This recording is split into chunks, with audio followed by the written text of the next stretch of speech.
हमारा टॉपिक है the last tree on earth. Last यानी आखिरी, ट्री यानी पेड़, ऑन अर्थ यानी पृथ्वी पर आखिरी पेड़। Okay. The world had changed beyond recognition, यानी कि ये जो दुनिया है, द वर्ल्ड यानी संसार है, हैड चेंज्ड यानी बदल चुका है, बियॉन्ड रिकॉग्निशन यानी जैसे ये दिखता है वैसा नहीं, उससे कहीं बहुत दूर, बहुत परे बदल चुका है। Okay. Vast forest had disappeared, यानी जो बड़े बड़े फॉरेस्ट हैं, जंगल हैं, सब डिसअपियर्ड हो गए हैं। एक चीज क्या है, एक चीज आपको बता दूं, जैसे यहाँ पे क्या लिखा हुआ है, हैड, है ना, तो हैड के साथ हमेशा वर्ब की थर्ड फॉर्म आती है, यानी कि जितने एच वाले होते हैं, जैसे हैज, हैव और क्या, हैड, ठीक है, ये जिनके साथ भी आते हैं इनके साथ क्या लगता है, वर्ब की थर्ड फॉर्म लगती है। ओके, इनके साथ क्या लगता है, वर्ब की थर्ड फॉर्म लगती है। तो जैसे हमारे इस पैराग्राफ में भी लिखा हुआ है, हैड चेंज्ड यानी बदल चुका है, यानी इसके साथ क्या है, वर्ब की, हैड के साथ वर्ब की थर्ड फॉर्म में चेंज्ड लिखा हुआ है। वास्ट फॉरेस्ट हैड डिसअपियर्ड, अभी यहाँ पे भी हैड डिसअपियर्ड लिखा है ना, हैड है और थर्ड फॉर्म है तो हमेशा थर्ड फॉर्म ही लगती है, यानी कि बड़े बड़े जो जंगल है वो भी डिसअपियर्ड हो गए, यानी अदृश्य हो गए, गायब हो गए। रिवर्स हैड ड्राइड अप, जो नदियां हैं वो सूख गई, हैड ड्राइड अप वर्ब की थर्ड फॉर्म है हैड के साथ। And the air had become suffocating, और जो हवा है वो भी बन चुकी है, बिकम यानी बन गई है, सफोकेटिंग यानी दम घोटने वाली। Years of environmental destruction and human negligence had turn the earth into a barren waste land, यानी कि ईयर्स ऑफ इन्वायरमेंटल डिस्ट्रक्शन यानी वर्षों से जो पर्यावरण के साथ डिस्ट्रक्शन चल रहा है, उसका विनाश हो रहा है, किसका, इन्वायरमेंट का। एंड ह्यूमन नेग्लिजेंस, और मनुष्य की क्या, लापरवाही, जो नेग्लिजेंस मतलब जो नेग्लेक्ट कर रहे हैं, चीज़ों को अवॉइड कर रहे हैं। Had turn the earth into a barren waste land, यानी कि वो बदल चुका है पृथ्वी को एक बंजर वेस्ट लैंड में, यानी कि जो वेस्ट हो चुकी है, किसी काम की नहीं रह गई, ऐसे बना चुका है। अमेड यानी इसी के बीच, this devastation only one tree remained, यानी कि ऐसे इस प्रकार के विनाश के कारण ओनली वन ट्री रिमेन्ड, एक ही ट्री बचा है। The last symbol of the life on earth, यानी कि लास्ट सिंबल यानी आखिरी प्रतीक, ऑफ लाइफ यानी जीवन का, ऑन अर्थ यानी पृथ्वी पर। This tree stood alone in the middle of the deserted land, यानी कि ये जो ट्री है ये स्टूड यानी खड़ा है, अलोन यानी अकेले, इन द मिडिल यानी बीच में, ऑफ अ डिजर्टेड लैंड यानी सूना, जहाँ डिजर्टेड लैंड यानी जहाँ पे एकदम सुनसान है, रेगिस्तानी इलाका है, ऐसी भूमि पर। सराउंडेड बाई क्रैक्ड सॉइल, यानी कि घिरा हुआ है, सराउंड है फटी हुई मिट्टी से, क्रैक्ड यानी फटी हुई मिट्टी से क्या है, सराउंडेड है, घिरा हुआ है। एंड लाइफलेस सराउंडिंग्स, और वहाँ पे लाइफलेस वातावरण है, यानी कि वहाँ पे लाइफ एग्जिस्ट ही नहीं कर रही। It was not very tall, वो पौधा जो पेड़ है वो बहुत बड़ा नहीं है, टॉल नहीं है, बट लेकिन इट कैरिड इमेंस सिग्निफिकेंस, लेकिन उसमें बहुत ही इमेंस, बहुत ही गहरा महत्व है, सिग्निफिकेंस है उसका, वो पकड़ के रखा है, कैरी करके रखा है बहुत ही गहरे महत्व को। Its green leaves were a rare sight in our dominated by dust and decay, यानी कि उसकी जो हरी पत्तियां हैं, वर अ रेयर साइट, वो बहुत ही मुश्किल से दिखाई देती हैं, रेयर साइट इन आ वर्ल्ड यानी दुनिया भर में, dominated by dust and decay, जो कि वो भी डोमिनेट हो चुकी हैं, दब गई हैं धूल और क्षय से, मतलब सड़े हुए चीजों से, डिके से। People had almost forgotten what nature once looked like, लोग पीपल हैड ऑलमोस्ट मतलब लगभग जो लोग हैं, फॉरगॉटन यानी भूल चुके हैं, what nature once looked like, यानी कि प्रकृति पहले कैसे दिखती थी, किस प्रकार दिखाई देती थी। बट लेकिन this tree reminded them of a lost past, यानी कि ये जो पेड़ है ये खोए हुए पास्ट को रिमाइंड कराता है, उनको याद दिलाता है, ठीक है। अ यंग बॉय, एक जवान लड़का, नेम्ड आरव, जिसका नाम था आरव, हैड हियर्ड स्टोरी, उसने स्टोरी को सुना, अबाउट द ट्री यानी पेड़ के बारे में, फ्रॉम हिज ग्रैंड मदर, उसकी दादी से। शी यूज्ड टू डिस्क्राइब, वो उसको डिस्क्राइब कर रही थी, used to describe how forest once flourished, यानी कि जो जंगल है फॉरेस्ट वो कैसे फ्लरिश्ड होते थे, फले फूले रहते थे, यानी बहुत ही सुंदर दृश्य रहा होगा, उसकी दादी ऐसा बता रही थी। बर्ड्स सैंग, उस मतलब ऐसे फले फूले पौधों में पक्षियां गाते रहते थे। एंड और fresh air filled the world, यानी जो ताजी ताजी हवा है वो भर देती थी संसार को, वर्ल्ड को। Aarav was fascinated by these stories and longed to see the tree himself, यानी कि जो आरव है वॉज फैसिनेटेड, वो मोहित हो चुका था बाय दीज स्टोरी, इन कहानियों से, and longed to see the trees himself, यानी कि वो ललाइट था, लॉन्ग्ड यानी उसको काफ़ी एक्साइटमेंट था कि वो उन पौधों को खुद से देखे, उन पेड़ को खुद से देखे। वन डे, एक दिन, ड्रिवन बाय क्यूरियोसिटी, यानी वो जिज्ञासा से भरा हुआ था, एंड होप, उसमें आशा थी।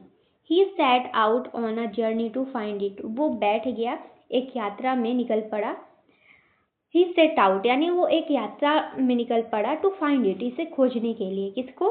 जैसे दादी उसको कहानी में बता रही थी कि पेड़ पौधे थे, बहुत ही फ्लरिश्ड थे और पक्षी गाते रहते थे, सब कुछ बहुत ही अमेजिंग था, मतलब काफ़ी अच्छे से दादी उसको कहानी बताती रही होंगी, तो काफ़ी वो जो क्यूरियस हो चुका था, काफ़ी वो लॉन्ग्ड, एक वर्ड हमने पढ़ा लॉन्ग्ड, है ना, तो उसका मतलब क्या होता है? ललाइट, excitement.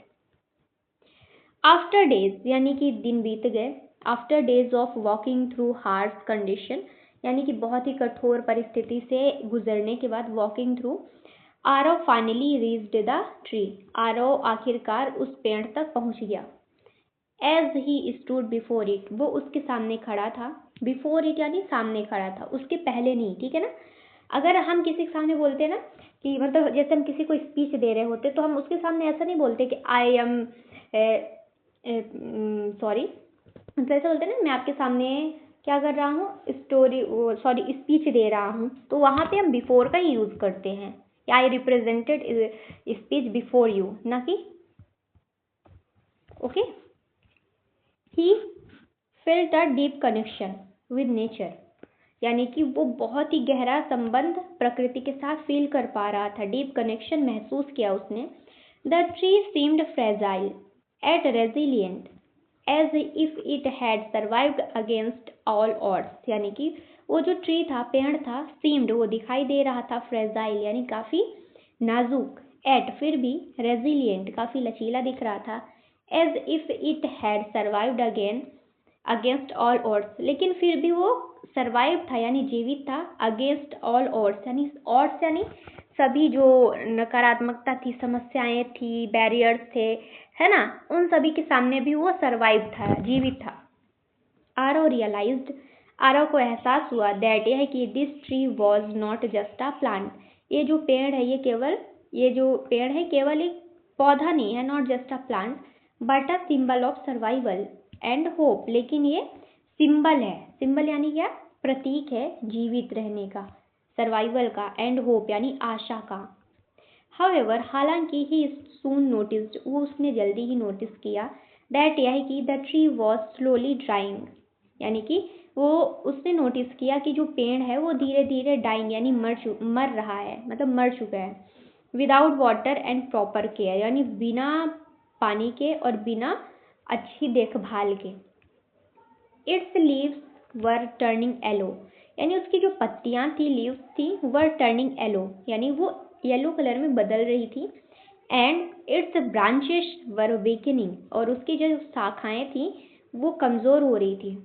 Aarav understood that, Aarav समझ गया, if nothing was done the last tree would soon vanish and with it the final hope for life on earth, यानी कि इफ नथिंग वॉज डन, अगर कुछ भी नहीं किया गया, the last tree would soon vanish, यानी कि जो आखिरी वृक्ष है, लास्ट ट्री है, वुड सून यानी जल्दी ही, वैनिश हो जाएगा यानी गायब हो जाएगा, and with it the final hope for life on earth, जो कि एक फाइनल होप है, यानी कि फाइनल आखिरी उम्मीद है, आशा है जीवित रहने की हमारी पृथ्वी पर।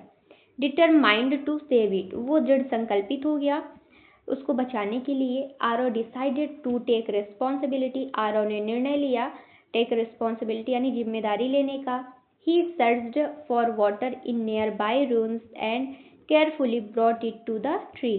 उसने सर्च यानी खोजना शुरू किया, सर्च्ड फॉर वाटर पानी को खोजना शुरू किया, इन नियर बाई रून्स यानी वहाँ पे जो भी नदी तालाब जो भी थे, हर एक जो पॉसिबिलिटी थी वो उसने ट्राई किया, and carefully brought it to the tree और बहुत ही ध्यानपूर्वक वो ब्रॉट यानी लाया, इट टू द ट्री यानी पेड़ों तक.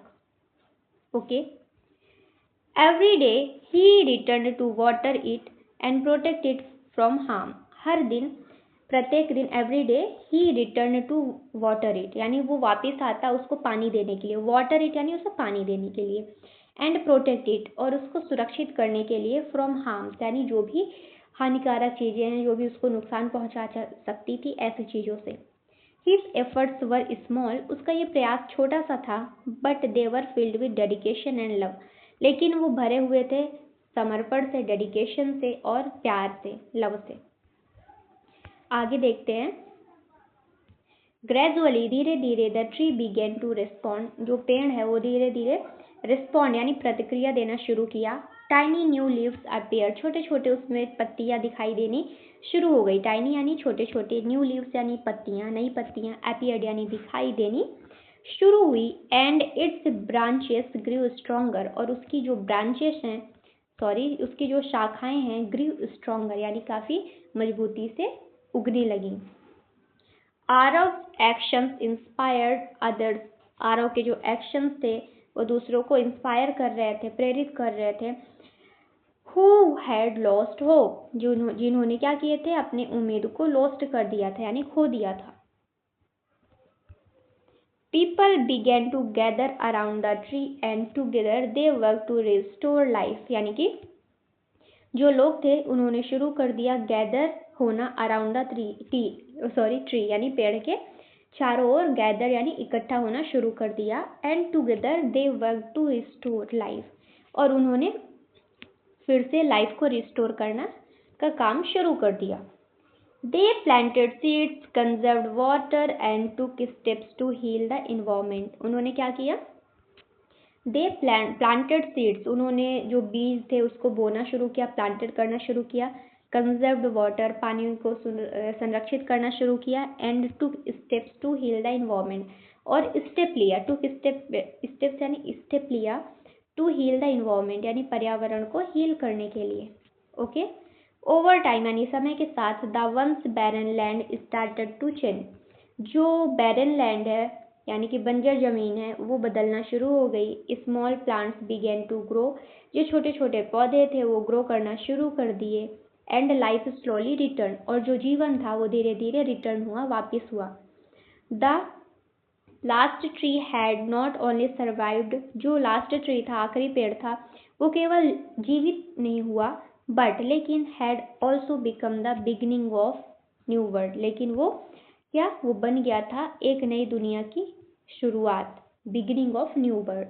इन कंक्लूजन, निष्कर्ष में क्या निकल के आता है, the story of the last tree on earth teaches us a powerful lesson, यानी कि जो स्टोरी है लास्ट ट्री की पृथ्वी पर, ये हमको टीच करती है, सिखाती है पावरफुल लेसन, यानी एक पावरफुल लेसन यानी मजबूत सबक, पाठ. Even in the darkest time, यहाँ तक कि डार्केस्ट टाइम में भी, small effort can bring great change, यानी कि जो एक छोटा सा एफर्ट होता है वो बहुत ही बड़ा चेंज ला सकता है. नेचर में भी फ्रेजाइल, जो प्रकृति है वो नाजुक भी हो सकती है, बट लेकिन विद केयर एंड रिस्पॉन्सिबिलिटी, लेकिन ध्यान और जिम्मेदारी के साथ, इट कैन बी रीस्टोर्ड, ये फिर से रिस्टोर हो सकता है. The future of our plan depends on our actions today, यानी कि जो हमारे जो फ्यूचर है हमारे प्लैनेट का, हमारे ग्रह का, वो निर्भर करता है, डिपेंड करता है हमारे आज के एक्शंस पर. आर एक्शंस टुडे यानी हम जो आज एक्शन करेंगे उसी पे हमारा प्लैनेट भी टिका होगा. अब एक बार वर्ड मीनिंग रिवाइज करते. पहला वर्ड है सफोकेटिंग यानी दम घोटने वाला. डिफिकल्ट टू ब्रीथ, डिस्ट्रक्शन यानी विनाश. Great damage. नेग्लिजेंस यानी लापरवाही, लैक ऑफ केयर. हमारा अगला वर्ड है बैरन यानी बंजर, unable to support life. Devastation यानी विनाश, सीवियर डिस्ट्रक्शन. डिजर्टेड यानी सूना, एम्प्टी एंड अबंडन्ड. सिग्निफिकेंस यानी महत्व, इम्पॉर्टेंस, डीके यानी क्षय, ग्रेजुअल डिस्ट्रक्शन, फ्लरिश्ड यानी फलना फूलना, to grow well.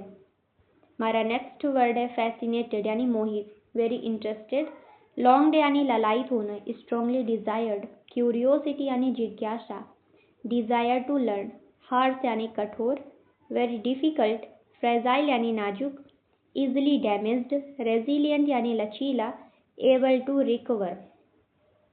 Okay, next word है सर्वाइवल यानी जीवित रहना, कंटिन्यूइंग टू लिव, डिटरमाइंड यानी होता है दृढ़ संकल्पित, स्ट्रांगली डिसाइडेड, डेडिकेशन समर्पण, कमिटमेंट, इंस्पायर्ड यानी होता है प्रेरित करना, टू मोटिवेट, रिस्टोर यानी पुनः स्थापित करना, टू ब्रिंग बैक, कंजर्व्ड यानी संरक्षित करना, टू सेव। तो मिलते हैं नेक्स्ट वीडियो में, थैंक यू।